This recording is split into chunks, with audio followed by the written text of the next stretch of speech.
momento do discipulado. O discipulado de Deus, nós sempre vamos depender dele. Ninguém vai chegar a ser grande ou adulto espiritualmente ou maduro o suficiente para não depender de Deus. E tem havido casos assim, muito interessantes. Líderes que cresceram muito e se desviaram e se afastaram de Deus. Eles se tornaram autossuficientes. O Saul foi um deles. O Salomão foi outro. E no decorrer da história, muitos líderes religiosos vão crescendo tanto que não precisam mais de Deus nem estar submissos a ninguém. A Assembleia de Deus expulsou um pastor dos Estados Unidos porque ele cresceu tanto, se tornou tão importante que ele escreveu um livro que era poderosíssimo. Quem encostava a mão no livro caía. A Bíblia não, mas o livro dele sim. E quando chegou ao ponto de dizer que ele teve uma revelação, onde estavam Pai, Filho e Espírito Santo conversando sobre a situação da igreja na terra, e ele chegou no meio da Trindade e se apresentou e disse que ele iria resolver o problema, e a Trindade concordou com ele. Quando ele contou uma revelação dessa, extrapolou tudo quanto é bom senso. Eu acho que demoraram demais e excluíram. Esse homem ultrapassou por completo o limite. É evidente que o que ele recebeu foi do diabo, mas ele estava tão autossuficiente que ele não precisava mais de Deus, de ninguém, de discernimento de espíritos, de nada. Então, ele chegou a esse ponto. Mas, em geral, todos os fundadores de religiões tiveram algo semelhante. Joseph Smith, dos Mormons, lá, o Testemunho de Jeová foi assim, o Reverendo Moon, na Coreia, foi assim, e para não falar de outros mais tradicionais aí que ainda levam o nome de evangélicos. E tem sido assim, o meio neopentecostal é riquíssimo em exemplos de grandes líderes que fizeram igreja para eles e o Senhor não está mais lá. É triste isso, mas a direção de Deus precisa existir sempre. O apóstolo Paulo diz, em 1 Coríntios 9, tendo pregado a outros e tendo sido grandemente usado por Deus, eu me humilho a mim mesmo, eu esmurro o meu próprio corpo e o reduzo à escravidão, para não me soberbecer, para que, tendo pregado a outros, eu mesmo não venha a ser desqualificado. Olha que interessante. Quanto mais experiente, mais tempo de crente, mais humilde a pessoa precisa ser para não se envaidecer. O próprio Paulo, apesar de tudo aquilo, o Senhor ainda teve que botar um espinho na carne dele para ele não se envaidecer. Eu conheço muitas pessoas que têm essa tendência. Há pessoas que, quando vem um auditório na frente, muita gente na frente, eles se transtornam. Eles ficam, os tais, são superestrelas ali. Eles se transtornam emocionalmente. Não conseguem ter o equilíbrio de se manterem no meio ou diante de uma multidão. É um perigo o ajuntamento, a massificação na igreja, o ajuntamento, igrejas grandes com muitas pessoas, isso é um perigo para os líderes e, em consequência, para os crentes, porque muitos crentes vão achar que é suficiente eles assistirem, frequentarem as reuniões da igreja, que eles não precisam ser discipulados, não precisam da comunhão pessoal com alguém. Então, o caminho de Deus precisa ser ensinado no início, o beabá, mas depois o resto da gramática de Deus precisa ser ensinado. Quanto mais a pessoa cresce, mais ela precisa ser ensinada.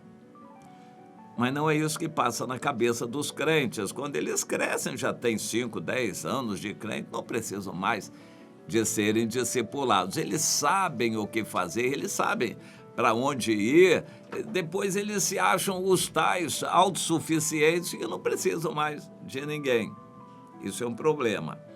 Eles podem ser salvos assim? Isso é um assunto que cabe a Deus. Nós não lemos o coração das pessoas. Teoricamente, ser discípulo não é condição para ser salvo. Mas alguém que não foi discipulado, não é discípulo, ele não vai dar fruto, ele não vai fazer discípulo. Teoricamente, pode ser salvo. Na prática, eu acho difícil. E se ele não for discipulado, não vai fazer discípulo. Ele precisa de uma direção na vida dele. O Salomão diz em Provérbios 10, 29, que o caminho do Senhor é fortaleza para os íntegros, mas ruína aos que praticam a iniquidade. E o justo não será abalado.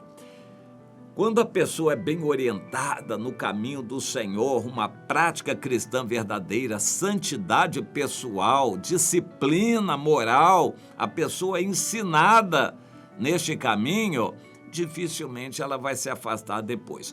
Ainda pode se ensoberbecer e se afastar, mas ela foi bem ensinada no caminho. Essa direção de Deus é fundamental que ela continue quando a pessoa cresce. No início, ela vai ser discipulada quanto ao beabá. Precisa ler a Bíblia, ela precisa confiar no Senhor, usar a fé, orar sempre. Ela precisa se membrar, fazer parte do corpo de Cristo. Ela precisa se batizar. Ela precisa reconhecer a liderança.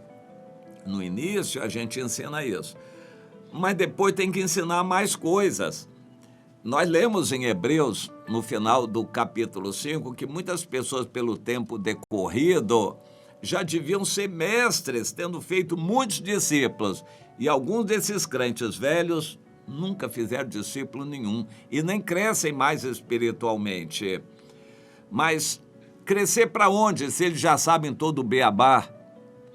Eles já ouviram milhares de pregações na vida deles e eles conhecem todo o beabá. Mas aí o capítulo 6 entra em algo mais profundo que eles precisam e não vão conseguir se eles não tiverem um líder, alguém para orientar, mostrando a sábia direção. O alimento sólido não é para crianças. O alimento sólido está na prática. Se a pessoa não faz discípulo, nunca vai conseguir comer o alimento sólido. O alimento sólido é para aqueles que, pela prática, têm suas faculdades exercitadas para discernir. Se a pessoa não praticar, não fizer discípulos, não ganhar almas para Jesus, ele não vai conseguir continuar a crescer espiritualmente. Ele vai ficar no beabá. Essa é a razão pela qual há multidões de cristãos que ficam só no beabá. Eles não passam disso. Também não tem líder que oriente, alguém que chame a atenção, que ajude. Eles não conseguem praticar a vida cristã, não conseguem ganhar outros, influenciar ninguém, acabam se acostumando, se acomodando e se amornando na vida espiritual. Ficam crentes mornos. O Salomão sabia muita coisa, a sabedoria dele, debaixo do sol, valia. Então ele diz em Provérbios, no capítulo 11, que aquele que despreza o seu próximo é falto de senso. Interessante. O crente, depois de alguns anos de igreja, ele despreza qualquer ensino, ele já sabe tudo que é necessário e se acomoda, crente velho que não dá fruto. É triste a gente ver isto. Mas no versículo 14 ele diz: não havendo uma sábia direção, o povo cai. Mas na multidão de conselheiros, há segurança. Sabe a direção Deus quer para a igreja.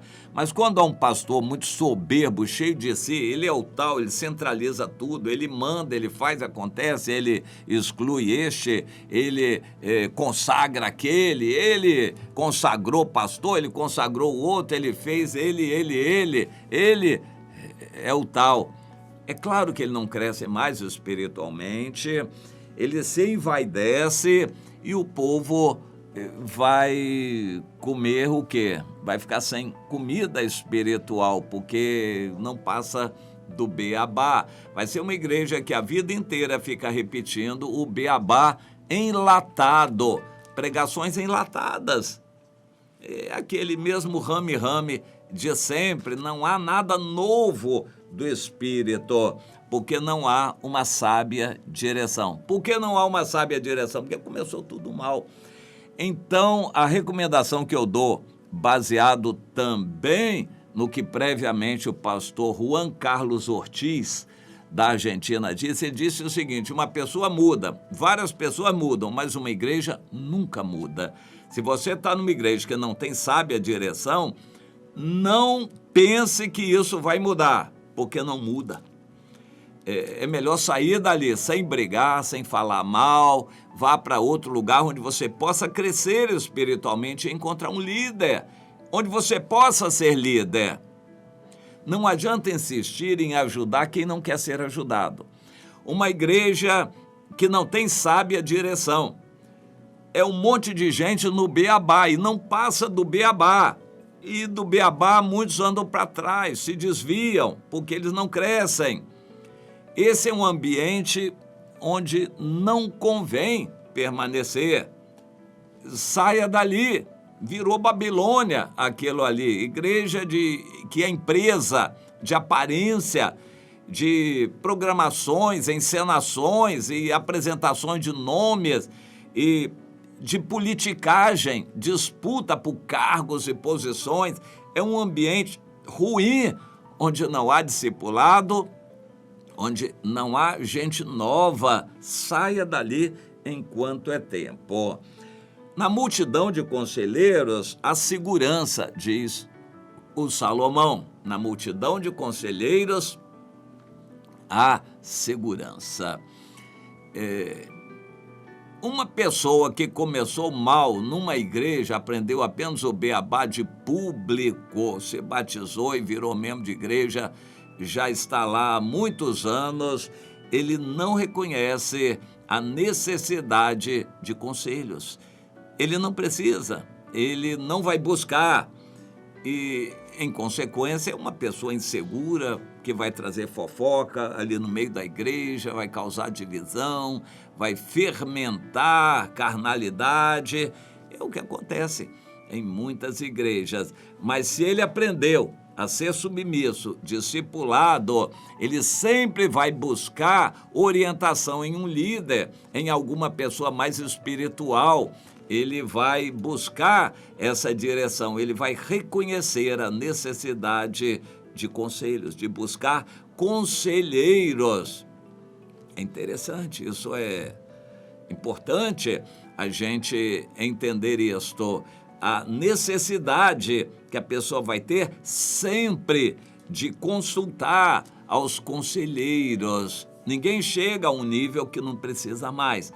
Mas quem não foi discipulado vai inevitavelmente, com 2, 3 anos de igreja, daí para lá ele vai se sentir autossuficiente. Vai ser crente só em Jesus, vai ser submisso só ao Senhor, vai dar o dízimo se ele quiser, e ele é que vai saber o que fazer, porque o pastor pode falar o que ele quiser, mas ele vai obedecer o que ele achar que está certo. Se o pastor falou certo, ele vai obedecer, senão ele se reserva o direito de pensar do jeito que ele quiser. É a situação de muitos crentes que não vão para frente espiritualmente. Eu não vou nem falar de salvação sobre essas pessoas. Teoricamente existe, na prática eu acho difícil uma árvore que não dá fruto permanecer. E o Senhor, em algum momento, vai agir sobre essa pessoa. Mas a nossa parte orientar. Cada cristão precisa ser discipulado, precisa ter um líder. Mas eu já tenho 10 anos de igreja, preciso? Olha, teoricamente, não. Você já cresceu, supostamente já cresceu, ao ponto de não correr o risco de voltar atrás, de desviar do evangelho. Um crente que já está há 10 anos na igreja dificilmente vai se desviar do evangelho. Até pode acontecer, mas é muito raro. Mas ele também não cresce. Ele não se desvia, mas não dá fruto. E enquanto isso vai fermentar na igreja, partido, divisão, fofoquinha, politicazinha e briguinha e coisas desse tipo, que vai atrapalhar a vida da igreja e principalmente refletir sobre os novos que possivelmente estiverem ali, que não vão conseguir ficar na igreja. Bom, o discipulado precisa ser trabalhado desde o início da vida de uma pessoa. O discipulador, o líder, precisa sentir amor por aquela pessoa e cuidar dela desde o início. O novo precisa ser ensinado a obedecer, como Jesus mandou, desde o início. E esse processo vai condicionar o discípulo a sempre buscar conselhos. Mesmo que ele chegue a uma situação de adulto espiritualmente, que ele não tenha um líder definido sobre ele, ainda que isso venha a acontecer, mas ele espontaneamente vai buscar conselhos e orientação. A gente não pode pegar o discipulado e fazer como um exército e uma hierarquia infinita. Todo mundo tem que ter um líder, o pastor tem que ter, todos têm que ter lá. Chega a um ponto que o pastor na cidade tem que se ligar aos outros pastores e todos eles serem submissos uns aos outros. Por enquanto isso é um sonho, mas é onde a gente deveria querer chegar. Será que vai haver ali um super pastor, um apóstolo, um bispo que vai ser o chefe de todos e, por fim, ter um papa que é chefe de todos? Não, não é assim. O crescimento precisa ser acompanhado todos os dias, continuamente no início, quando a pessoa é bebê espiritualmente. Mas quando ela cresce, ela pode passar um dia inteiro longe do pai e da mãe, na escola, em outras atividades, porque já é um jovem. Apenas o pai, quando ele chega à noite em casa, então vai perguntar o que aconteceu com o filho e tal. Então, o filho vai se soltando. Ele sai de casa para estudar, passa meses ou anos longe de casa. O pai acompanha de longe, supervisionando. É mais ou menos assim, um cristão que foi bem encaminhado, que cresceu bem, que produz frutos, ele precisa ser supervisionado, mas não necessariamente discipulado dia a dia, como era no início. A pessoa tem que crescer em direção à maturidade. A gente precisa entender isso. E você se encaixa onde? Um crente que nunca cresceu espiritualmente? Você é ainda uma pessoa no início? Ou você é um crente velho que precisa voltar ao início para ser discipulado, para conseguir produzir frutos? Você se sente autossuficiente? Você já deu fruto, deu muito fruto? É quando a gente dá muito fruto que vai ser reconhecido como discípulo de Jesus. O discípulo dá muito fruto. Se não dá muito fruto, não é discípulo. E é um perigo colocar uma pessoa como obreiro, líder, pastor, uma pessoa que nunca deu fruto. O que ele vai produzir na frente da igreja, na liderança? Ele nunca deu fruto, nunca cuidou de vidas, não sabe o que o novo convertido passa. É como o Roboão, que começou a ser rei, ele não tinha a mínima ideia do que o povo passava. Como uma pessoa pode ser um líder se ele não sabe o que o novo passa? Pois é. Onde está você? Em qual situação? Quando nós estamos novos, precisamos de cuidado todos os dias e às vezes o dia todo. Mas à medida que a gente cresce, a gente vai se liberando. Chega um ponto em que a gente já produziu fruto, já é um discípulo, a gente tem experiência, a gente não precisa ser discipulado todos os dias. A gente já vai produzindo por nós mesmos frutos. Só que o coração de discípulo vai fazer a gente ser dependente de conselhos. A gente vai sempre pedir conselhos aos outros, aos mais velhos, principalmente a Deus, ao Espírito Santo e à palavra. Nós vamos buscar esse conselho, mas a gente já pode caminhar sozinho, não para ficar independente.